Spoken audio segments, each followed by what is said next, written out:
Como si fuera una premonición, nací el 9 de noviembre de 1996 en el Policlínico, justo al frente de las famosas canchas del Olaya. Esta es la historia de cómo el fútbol salvó la relación entre mi papá y yo.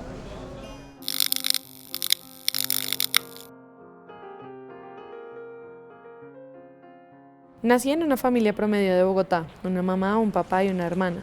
Viví en una casa en el Gustavo Restrepo y estudié en el Carmen Teresiano, un colegio católico y femenino. En mi casa mi mamá siempre fue la encargada de las labores del hogar, mientras mi papá salía todos los días a trabajar. Cuando cumplí 11 años, mis papás vendieron la casa y compraron un apartamento en Nicolás de Federman. A mí me parecía que era un castillo y yo la princesa del cuento. Pero la fantasía duró muy poco, y eso que cada cumpleaños yo le pedía a las velitas que mis papás no se separaran. Pero las velitas no pueden cambiar el destino por más de que soples con fuerza. Un sábado mi mamá se llevó todas sus cosas de la casa y para rematar pegó un aviso de se vende en mi ventana. Unos cuantos días después me preguntó si me quería ir a vivir con ella y yo muy decidida le respondí que no. Y así mi mamá pasó de ser la persona que yo más amaba a la persona que más detestaba. Entonces mi hermana y yo en un acto de protesta nos fuimos a vivir con mi papá.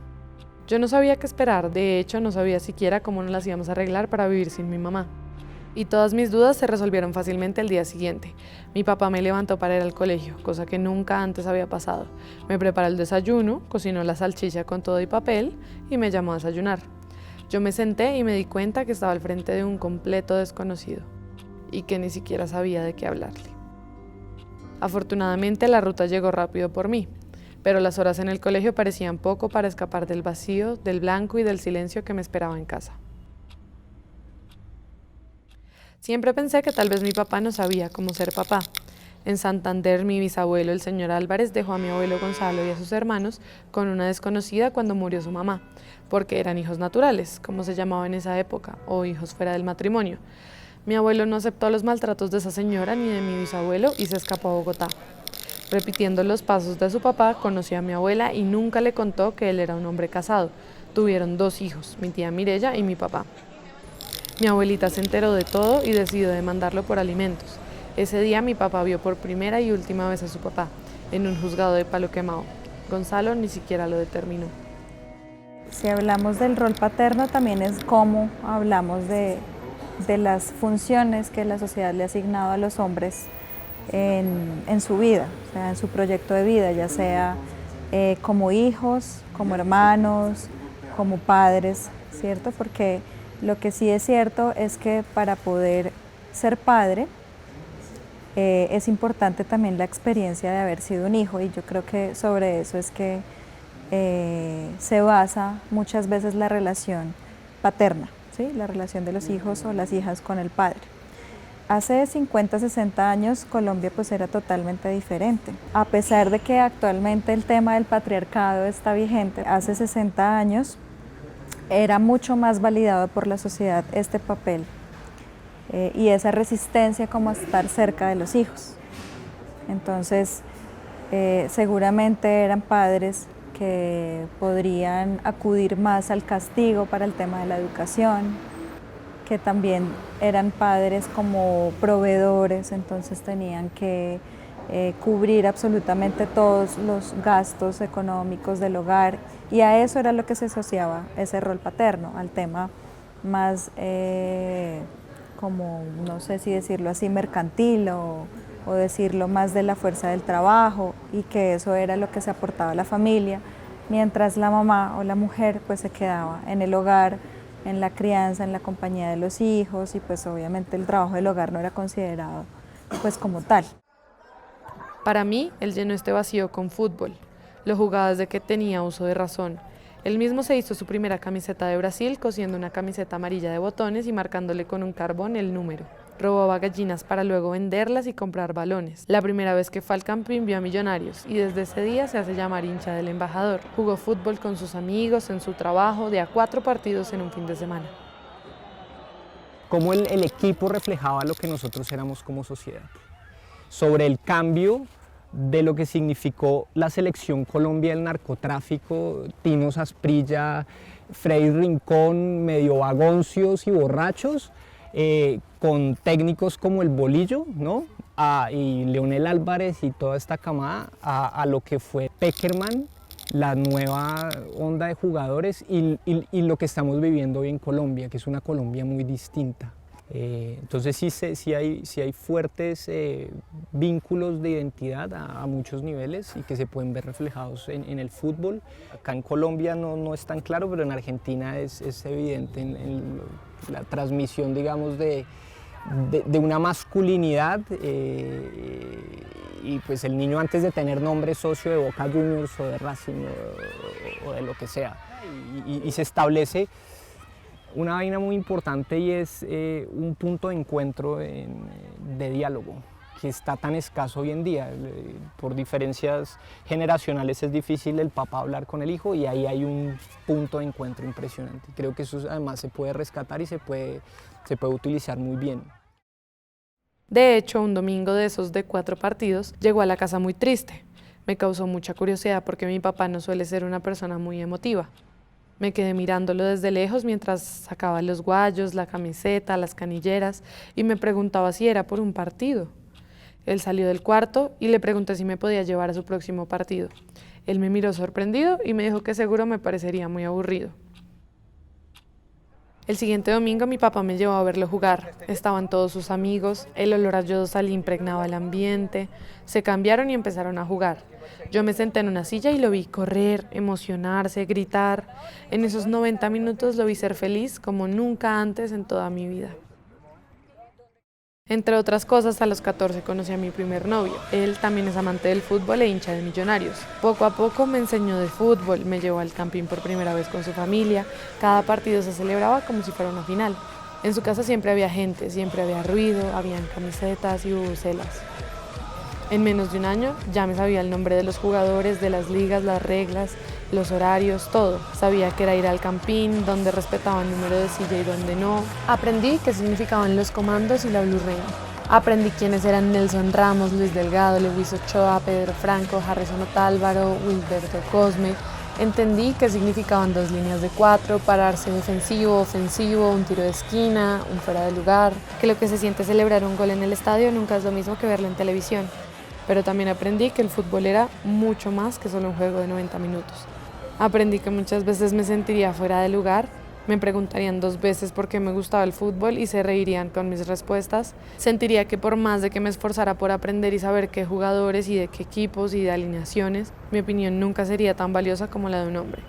A veces sentía que estaba ahí de adorno, como para que me miraran. Yo entré a investigar los comandos. Hay una que otra niña, sí, eso se ve un montón. Pero recuerdo una vez que me dijeron, pero una mujer nunca va a ser capo acá, ni va a estar en el núcleo, pero tenían una labor más como la novia de Tititi, y si Tititi tenía cierto poder, pues ella podía acceder a ciertos lugares y eso, pero pues digamos que no. En términos de decisión era bien difícil, era muy distinto. Y lo otro importante ahí es que efectivamente ha habido un ingreso de lo femenino, pero en términos de Pierre Bourdieu, que es un sociólogo francés, es porque logran interiorizar un hábitus masculino. No es porque el fútbol adopte valores femeninos.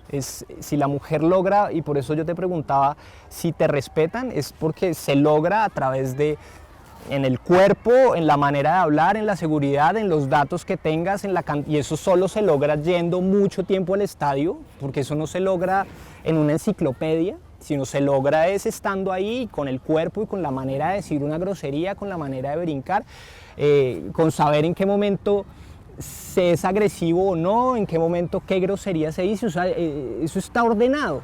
Y si hay algo que no concuerda, pues ahí está una discriminación. Pero efectivamente es un espacio que todavía es muy masculino. Una barra de fútbol es un espacio muy masculino y ellos lo tienen claro, y yo no creo que estén como tan dispuestos a que un día tan fácilmente pues María Paula sea capo de una barra, ¿no? Pero creo que va en el camino. Yo veo muchas mujeres y que saben mucho de fútbol además, y que muchos sectores sí han empezado como a aceptar y a integrarlas en cierta medida.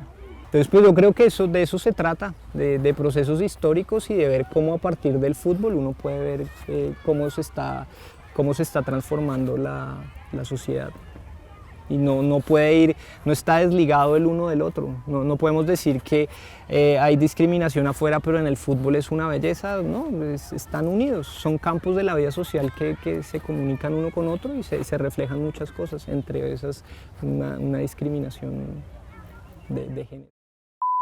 Una de esas noches de camping llegué a mi casa con una camiseta de Millonarios. Mi papá me vio, se quedó sorprendido y me preguntó por el partido, que cómo había jugado Millos. Yo no sabía qué responder. Le dije que habían jugado bien mientras caminaba hacia mi cuarto pensando que la conversación se había acabado. Pero él siguió hablando. Esa noche y de ahí en adelante hablamos mucho de fútbol, del desempeño de Millonarios, de los jugadores nuevos. Incluso me empezó a contar de su vida en el fútbol. Mientras era testigo de cómo nuestra relación poco a poco iba creciendo, también era testigo de lo difícil que era para mi papá la separación. Muchos días llegaba la madrugada y ponía música de despecho a todo volumen. Mi hermana y yo nos levantábamos, apagábamos la música y los llevábamos a la cama. Por eso un día decidí desconectar los parlantes del equipo de sonido. Esa noche funcionó. El problema fue a los días cuando arreglando cosas se dio cuenta de que estaba desconectado y de una supo que había sido yo. Ese día me regañó como nunca antes. Me dijo que no tenía derecho a quitarle su música, eso que lo hacía feliz. Y yo no fui capaz de decirle que me tenía cansada sus despertadas a las 3 de la mañana un miércoles, que me tenía cansada tener que recogerlo con mi hermana de la sala y llevarlo a dormir a su cuarto, que me tenía cansada no ver a mi mamá, que me tenía cansada no tener una familia. Pero yo solo me quedé callada y apenas terminó me encerré en mi cuarto. Y volvimos al inicio. Él me servía el desayuno, esperábamos en silencio y evitábamos mirarnos a los ojos. Durante todo este tiempo, mi mamá pasó por una etapa muy difícil de soledad, tristeza y hasta angustia. Por eso mi hermana una noche entró en mi cuarto para decirme que mi mamá nos necesitaba, que teníamos que ir a vivir con ella. Yo no quería, pero sabía que si ella nos necesitaba, teníamos que hacerlo. Después de todo, para eso está la familia. Un domingo empacamos todo y nos mudamos. Yo sentí que hasta ahí había llegado mi relación con mi papá, porque esa noche me llamó y estaba llorando. Fue como la segunda vez en toda mi vida que lo escuché llorar. Él solo me dijo que el apartamento se sentía muy solo sin nuestras cosas. Viviendo con mi mamá todo volvió a la normalidad, pero mi relación con mi novio era cada vez más tensa. Habían muchos chismes alrededor, yo sabía de otras chicas, de cosas que yo sabía que no debía soportar, pero que soporté durante 5 años por seguir siendo la reina de la barra y seguir estando con ellos y no perder mi familia de Millos. Mis papás no estaban muy felices con la relación, tuve muchas peleas con ellos, sobre todo con mi papá porque le parecía que yo era desmedida con mi amor, que me la pasaba mucho con él y permitía muchas cosas. Me tomó bastante tiempo entender que tenían razón y con todo el dolor de mi alma dije ya no más y me di cuenta que perdía algo importante, algo de lo que yo era parte, pero era el doble lo que estaba ganando. Además el fútbol se quedó conmigo, con o sin él, con o sin ellos. Después de eso me sentí muy sola.